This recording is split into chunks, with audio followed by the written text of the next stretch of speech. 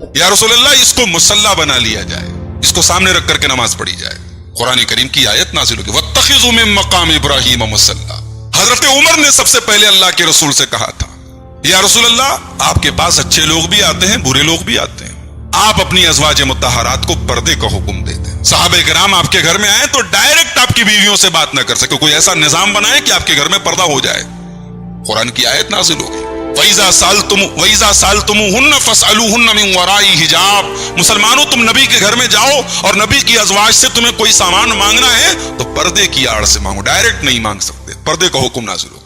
حضرت عمر فاروق رضی اللہ تعالیٰ عنہ نے ایک مرتبہ اللہ کے نبی کی بیویاں سب آپس میں سب لوگوں نے طے کیا تھا کہ ہمارا جو سالانہ خرچہ ہمیں دیا جاتا ہے کچھ اس میں اضافہ کیا جائے, ہمارے نان و نفقہ میں اضافہ کیا جائے. اس کو لے کر کے اللہ کے رسول کی ازواج مطہرات نے آپس میں کچھ میٹنگ کی. حضرت عمر فاروق کو پتا چلا. حضرت عمر فاروق آئے, اپنی بیٹی, ان کی بیٹی بھی ان بیویوں میں شامل تھی, حضرت حفصہ. اللہ کے نبی کی بیویوں کو مخاطب کر کے کہا اسارتہ ان طلقکن ان یبدلہ خیرا منکن.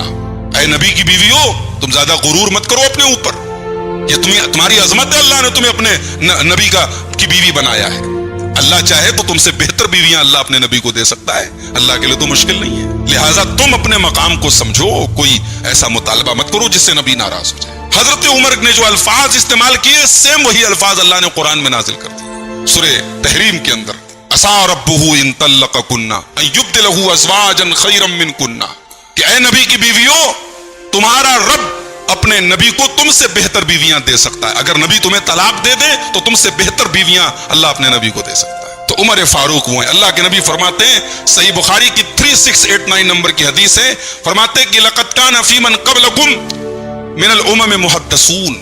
تم سے پہلے بہت سارے لوگ ایسے ہوتے تھے جو محدث ہوتے تھے. بھئی ایک ہوتا ہے محدث حدیث بیان کرنے والا, اور ایک ہوتا ہے محدث جس کے دل میں اللہ تعالیٰ صحیح بات ڈال دے, صحیح بات کا الہام کر دے.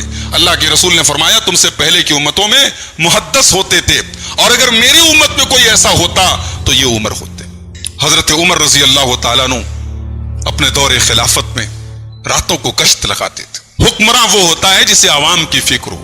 حکمراں وہ ہوتا ہے جو اپنے سسٹم اور نظام کو جانچتا رہتا ہو کہ بھئی میں حکومت کر رہا ہوں, میری عوام مجھ سے مطمئن بھی ہے کہ نہیں ہے, میں عوام کی ضرورتیں پوری کر بھی رہا ہوں کہ نہیں کر پا رہا ہوں. یہ پہلا حکمراں ہے پوری تاریخ کا جس نے یہ نظام قائم کیا, سیلف ایویلویشن, خود احتسابی.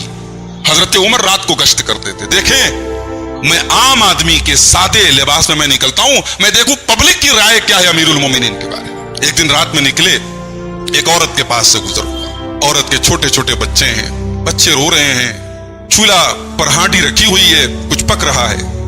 حضرت عمر نے عورت سے کہا کیا بات ہے, بچے رو رہے ہیں, جو پکا رہی ہو پھٹ سے نکال کے کھلا دو. عورت کی آنکھوں میں آنسو آ گئے, کہنے لگی اللہ بیننا و بین عمر, میں بیوہ عورت ہوں, میرے پاس آمدنی کا کوئی ذریعہ نہیں, چھوٹے چھوٹے بچے ہیں میرے اور عمر کے درمیان اللہ فیصلہ کرے گا. میرے بچے بھوکے ہیں, انہیں تو بہلانے کے لیے میں نے ایسے ہی کنکر پتھر ڈال دیے چولہے کے اندر, ہانڈی کے اندر, کچھ پک تھوڑی رہا ہے, بچے بھوکے ہیں. حضرت عمر کانپ گئے, گھر آئے اور اناج کی بوری اور جو ضروری سامان ہوتے ہیں پکانے کے ان کو اکٹھا کیا, بوری کو اپنے کندھے پہ لادا. حضرت عمر کے غلام اسلم نے کہا کہ امیر المومنین یہ خدمت آپ مجھے دے دیں, یہ آپ کا کام نہیں ہے. حضرت عمر نے کہا انت تحمل وزری یوم القیامہ, اسلم قیامت کے دن میرا بوجھ اٹھاؤ گے, جب قیامت کے دن نہیں اٹھا سکتے تو آج مجھے یہ بوجھ اٹھانے دو. اور گئے, اور جب تک وہ سارے بچے کھا کے سو نہیں گئے امیر المومنین عمر ابن خطاب وہاں سے واپس نہیں آئے. ایک مرتبہ اور رات میں گشت لگا رہے تھے, ایک آدمی بیچارہ بدو ہے, دیہاتی ہے, اپنے خیمے کے باہر گھبرایا بیٹھا ہے.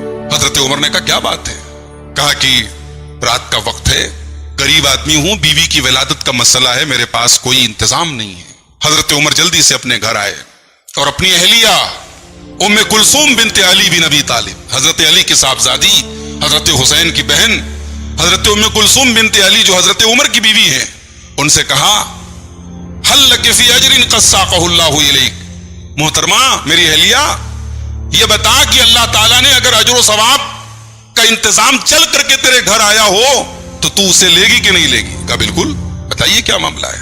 حضرت عمر نے پوری بات بتائی, اپنی پیٹھ پر آٹا اور گھی وغیرہ یہ سب لادا. ام کلثوم نے پیدائش کے ٹائم جو ضروری چیزیں ہوتی ہیں وہ لی, اور یہ دونوں لوگ اس بدو کے گھر پہنچے. ام کلثوم اندر چلی گئی, پوری ڈیلیوری کرائی, اور اندر سے آواز دی امیر المومنین اپنے دوست کو بتا دے لڑکا ہوا ہے. اب بدو بڑا گھبرایا, میں اس کو ایک عام آدمی سمجھ رہا ہے, تو امیر المومنین نکلے اور لگا معذرت کرنے حضرت عمر فاروق سے. حضرت عمر فاروق نے کہا نہیں کوئی بات نہیں, یہ میرا کام تھا, یہ میری ڈیوٹی تھی. حضرت عمر رضی اللہ تعالیٰ انہوں نے اسے جو بھی ضرورت کا خرچہ وغیرہ تھا وہ دیا, اور اس کے بعد وہاں سے واپس آئے. یہ حضرت عمر فاروق ہے. میرے بھائیوں, پروپیگنڈا, آج افسوس کی بات ہے, محرم کا مہینہ قریب آ رہا ہے. میں پہلے دن کی گفتگو میں نے کہا تھا بھئی ہم اہل بیت کے چاہنے والے ہیں, لیکن اہل بیت سے محبت اور عقیدت کا یہ مطلب نہیں کہ ہم صحابہ پر تیر چلائیں. آج کہانیاں گڑی جاتی ہیں کہ بھی حضرت عمر وہ ہیں جنہوں نے حضرت فاطمہ کے گھر کے دروازے کو آگ لگا دی, اور گھر کے دروازہ حضرت فاطمہ کے پیٹ پہ گرا اور ان کے پیٹ کا بچہ نعوذ باللہ ختم ہو گیا. یہ بھی کہا جاتا ہے کہ حضرت فاطمہ اسی حملے سے وفات پا گئی. بھئی اگر یہ واقعہ سچا ہے اور واقعی میں حضرت عمر نے حضرت فاطمہ نعوذ باللہ حضرت فاطمہ کے گھر کے دروازے کو آگ لگائی اور ان کے پیٹ کا بچہ نعوذ باللہ شہید ہو گیا, تو پھر ہمیں اور آپ کو یہ بھی مان لینا چاہیے کہ حضرت علی کی غیرت اور خودداری کہاں چلی گئی تھی. جس کی بیوی کو کوئی قتل کر دے وہ اس کو اپنی بیٹی دے دے نکاح میں. بھئی یا تو اس واقعے کے پہلے انہوں نے بیٹی دی تھی یا بعد میں دی تھی. اگر پہلے دی تھی تو اپنی بیوی کے قاتل کے گھر میں اپنی بیٹی کو رکھا, کیوں طلاق کیوں نہیں دلوا دی؟ اور بعد میں اگر دی تو کوئی اپنی بیٹی کے قاتل کو, اپنی بیوی کے قاتل کو بیٹی تو نہیں دے سکتا. کربلا کے میدان میں جو لوگ شہید ہوئے اہل بیت میں سے, اس میں ابو بکر, عمر, عثمان, یہ تینوں نام ملتے ہیں. حضرت حسن کی اولاد میں بھی, حضرت حسین کی اولاد میں بھی. بھئی ہم تو نہیں سمجھتے ہماری ماں کو کوئی قتل کر دے ہم اپنے بچوں کا نام اس کے نام پہ رکھیں گے. یہ تصور کے باہر کی بات ہے, یہ کامن سینس کے باہر کی بات ہے, عقل کے خلاف بات ہے. کہانیاں گڑی گئیں تاکہ عمر فاروق پر لعنت کی جا سکے. آج ممبروں پہ لوگ بیٹھ کے جھوٹے واقعات بیان کرتے ہیں اور حضرت فاطمہ کی مظلومیت بیان کرتے ہیں, اور سننے والے حضرت عمر کے خلاف اپنے دل میں بغض و عداوت بھرتے ہیں. جس عمر کے بارے میں نبی نے جس کی ہدایت کی دعا کی ہو, جس عمر نے اپنی پوری زندگی کو اسلام کے لیے وقف کر دیا ہو, جس کے دور حکومت مسلمانوں کے لیے گولڈن پیریڈ رہا ہو, اس عمر پر آج کوئی لعنت کرے, میں سمجھتا ہوں اس انسان سے زیادہ ملعون کوئی نہیں ہو سکتا. حضرت عمر رضی اللہ تعالیٰ عنہ نبی کے ان صحابہ میں سے جن کا نام لے کے نبی نے جنتی کہا, مگر تقویٰ کا یہ عالم ہے, خوف خدا کا یہ عالم ہے, اللہ کے ڈر کا یہ عالم ہے کہ حضرت حذیفہ ابن یمان سے سوال کرتے ہیں, حذیفہ تجھے اللہ کے رسول نے منافقوں کی لسٹ دی تھی, تجھے بتایا تھا اللہ کے رسول نے مدینہ میں کون کون منافق ہے, حذیفہ سچ بتانا, میں تجھے اللہ کا واسطہ دیتا ہوں, یہ بتا اس لسٹ میں کہیں میرا نام تو نہیں ہے. کون کہہ رہا ہے؟ حضرت عمر فاروق رضی اللہ تعالیٰ. حضرت حذیفہ کہتے ہیں اللہم لا ولا ابرئ احدا بعدک, اے امیر المومنین کیسی بات کر رہے, اللہ معاف کرے, ایسا کبھی نہیں ہو سکتا. اگر آپ اس لسٹ میں شامل ہو گئے تو پھر اور کون بچے گا, پھر تو کوئی بچ نہیں پائے گا. ایسا بالکل نہیں ہے, قطعی نہیں ہے, غلط بات ہے, ایسا آپ مت سوچیے. یہ حضرت عمر فاروق ہے. حضرت عمر فاروق اتنے دور اندیش آدمی تھے. مدینہ کے اندر بہت سارے غیر مسلم غلام رہتے تھے. ایران کے پارسی لوگ بھی ہیں, یہودی لوگ بھی ہیں, عیسائی بھی ہیں. حضرت عمر رضی اللہ عنہ اس کے سخت خلاف تھے. اب ایران کے مجوسی ہیں یا عیسائی ہیں, یہودی ہیں, یہ سستے میں غلام کے طور پہ سستے میں مل جاتے تھے, لوگ غلام کا کام لیتے تھے ان سے. حضرت عمر اس کے خلاف تھے. مدینہ کے اندر ان غیر مسلم, ان مشرک غلاموں کو نہ رکھا جائے, ان سے ہم کو خطرہ ہے. اور حضرت عمر کی دور اندیشی بعد میں چل کے سمجھ میں آئی. حضرت عمر کا قاتل بھی ایک پارسی غلام تھا, ابو لولو فیروز, حضرت مغیرہ ابن شعبہ کا غلام تھا. حضرت عمر کے بہت سارے ایسے فیصلے ہیں.